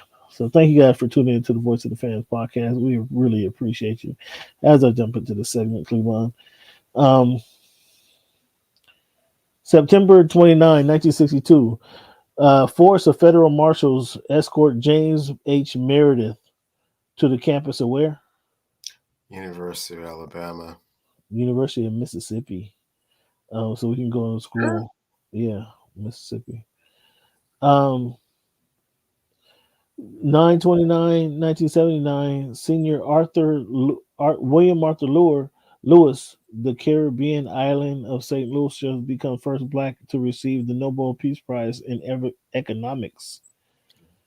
September 28, 1981, Joseph Paul Franklin, an avowed racist and serial killer implicated in the deaths of over 20 people, was sentenced to life imprisonment for killing two black men, Ted Fields and David Martin, for jogging with white women in Salt Lake City, Utah. 1981. I don't recall that one. Do you? No, that's a little off the grid for me. September 22nd, 1960, African nation of Mali declares independence from France. September 28, 1868, white militia resentful of African Americans' new voting rights attacked and killed hundreds of blacks. Were killed in the ethnic war in Opelousas, Louisiana. They call it the Opelousas, Louisiana massacre. I never heard of that, but it just sounds pretty I want to say relevant today, right? Yeah. Militias resentful of African American new voting rights attacked and killed hundreds of black men. It's crazy. September 29, 1975, the first black minority-owned and operated TV station in the U.S. began broadcasting. September 24, 1935, boxer Joe Louis became the first boxer to draw $100 million gate. A $1 million gate, Cleveland, September 24, 1924, this coach became the fifth head coach under age 40 since 2000 to win each of his first 3 games in his career, joining Mike McDaniel, 2022, Matt LaFleur, that's the coach in Green Bay, Josh McDaniels, 2009. So how this crowd doesn't mean you're safe. And then Mike Tomlin, who is the coach, Cleveland?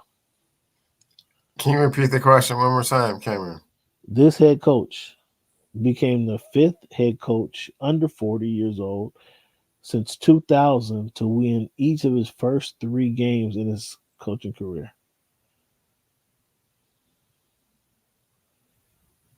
Mike McDaniel. He joins Mike McDaniel, Matt LaFleur, Josh McDaniels, and Mike Tomlin.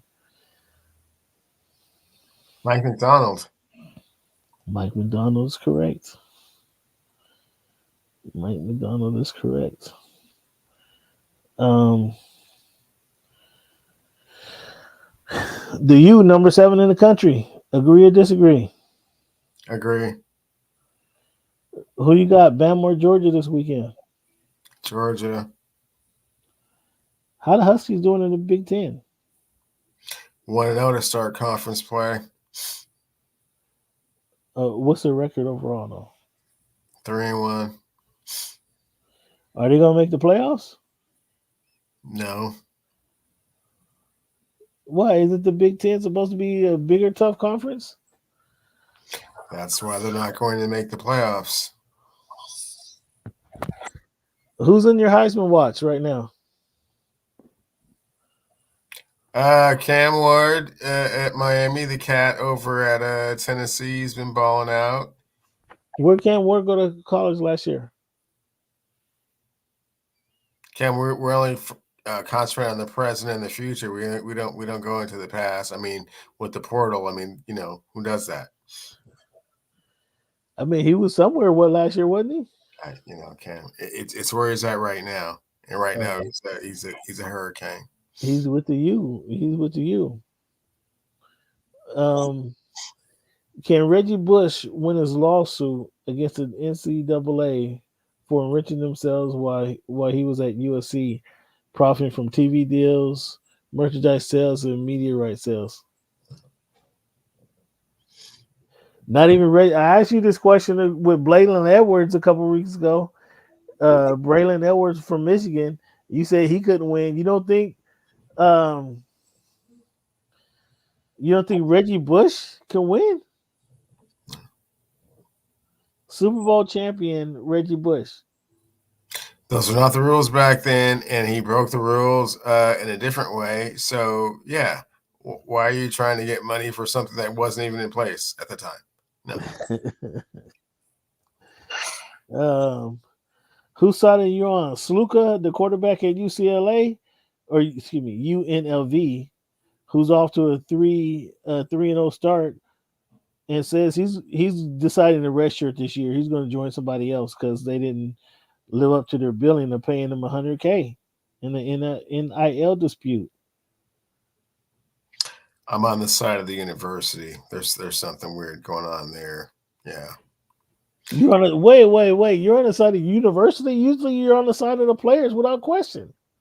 I know, but Vegas is just not one of those places where someone couldn't just slip you an envelope with $100,000 in it. Like, no.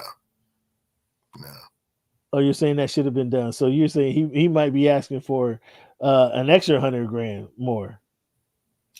Yeah, or if it's like, I just don't feel like if you get out to a 3-0 start, like someone's just stiffing you, man, just not gonna pay. Like, no, and especially in a town like that's built on cash. No. I mean, that's what he says. He had an agreement. The university didn't live up to the agreement. I'm out. I'm not staying here for this. Like if you just said you went to work, we make an agreement. If it got to that point, the university would have been like, hey, man, like just sent the beacon out and someone just would have came in, like I said, and just drop an envelope.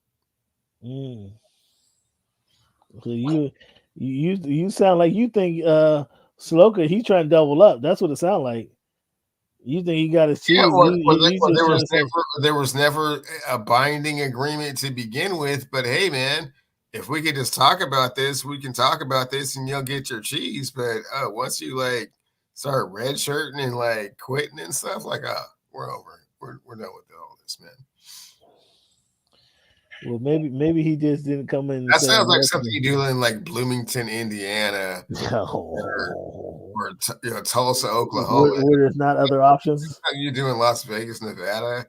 We can find you $100,000 in Las Vegas, Nevada.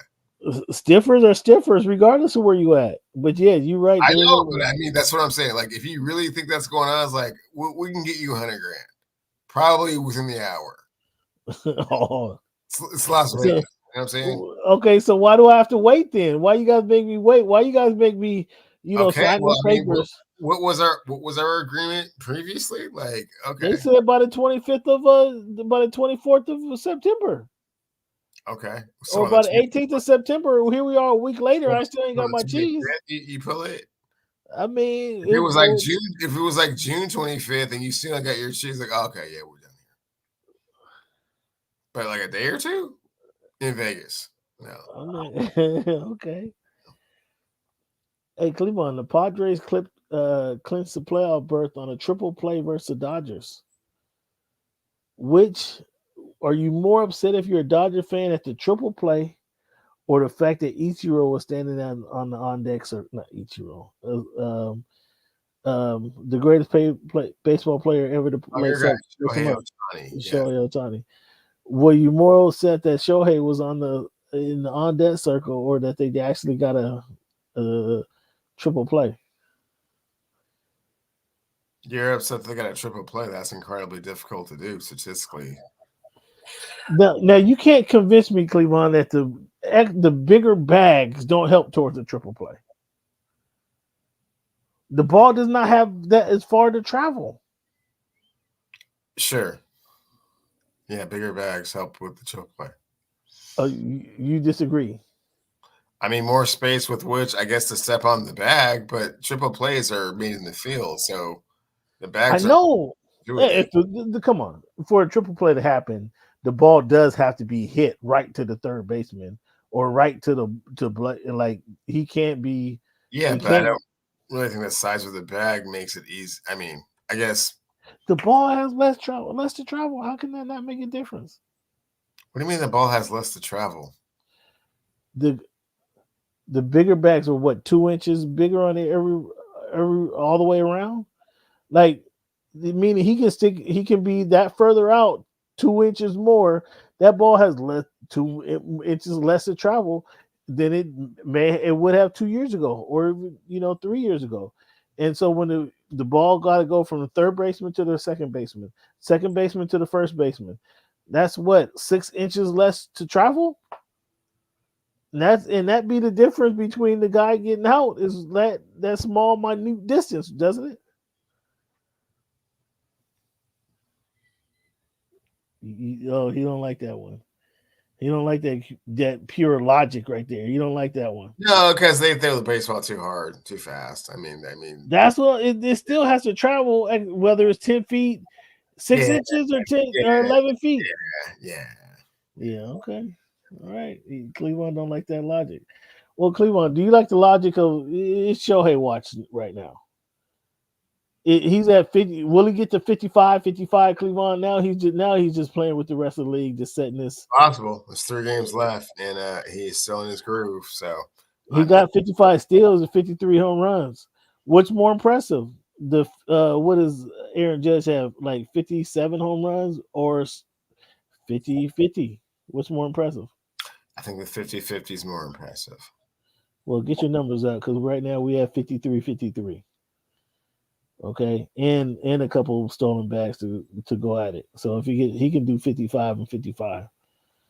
Man, was that the Pirates release Telsey 4 bats away from his $200,000 bonus? Fair or foul? Foul. Man, how can you expect to have any? What's up with that ownership? Is they just being that cheap? $200,000 makes a difference like that? Hey, I live in Seattle, rooting for the Mariners. It's nothing worse than having a broke owner. That's when things like that happen. Talk about the Mariners, man. I heard it on the news tonight. Oh, again, fans, I'm up here in the Northwest, and this line sounds so familiar. Oh, it sounds so familiar. Oh, the Mariners season's not over. They're mathematically still in it. If they win, you might want to go down to the ballpark and cheer them on because this is the end of the season right here. Like, that sounds so familiar. They still saying that same old line from 30 years ago, Cleveland? Well, Cam, it's a little different when you're down to like the last 3 games and you're still mathematically in it. Usually this is something that, you're mathematically eliminated like 2-3 weeks ago. So the fact that they're still in it is not surprising because their pitching is so spectacular.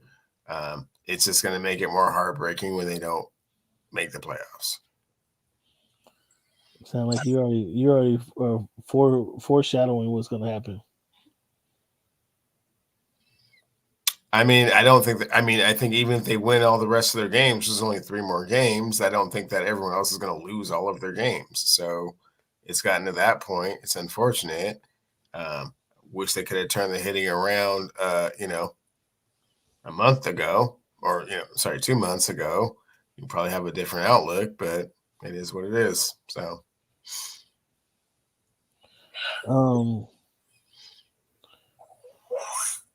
So what is the season? I mean, as a playoff begin, you still riding with the Dodgers and the Yankees for the championship? yeah, That's what let's you do had. that. Let's do that. Let's see that. That's what you had. Yeah, I know. Let's do that. Let's see that. Is that going to happen? Dodgers pitching's not that great, and the Yankees are top heavy. So, conventional wisdom says no. Neither one of those teams is probably complete enough to do that, but just star power and just what we want to see. I mean, I have no, vested interest in who gets to the World Series at this point with the Mariners not being in it. So might as well be the 2 brightest stars, Would you consider pitching Shohei in the World Series? No. If it came down to it? No. Why not? He's not that kind of pitcher. He's not what kind of pitcher?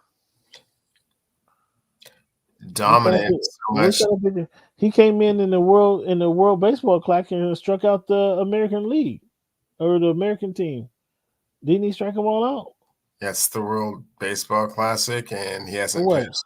He hasn't pitched in a year and a half. Why would you put him or your team in that situation? Isn't that Roger Clemens coming out out of the bullpen or something? I know you don't really understand baseball that well, but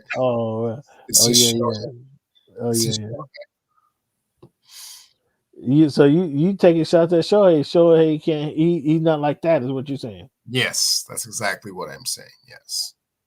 So when he comes out and do it, then what's gonna be your argument then? I will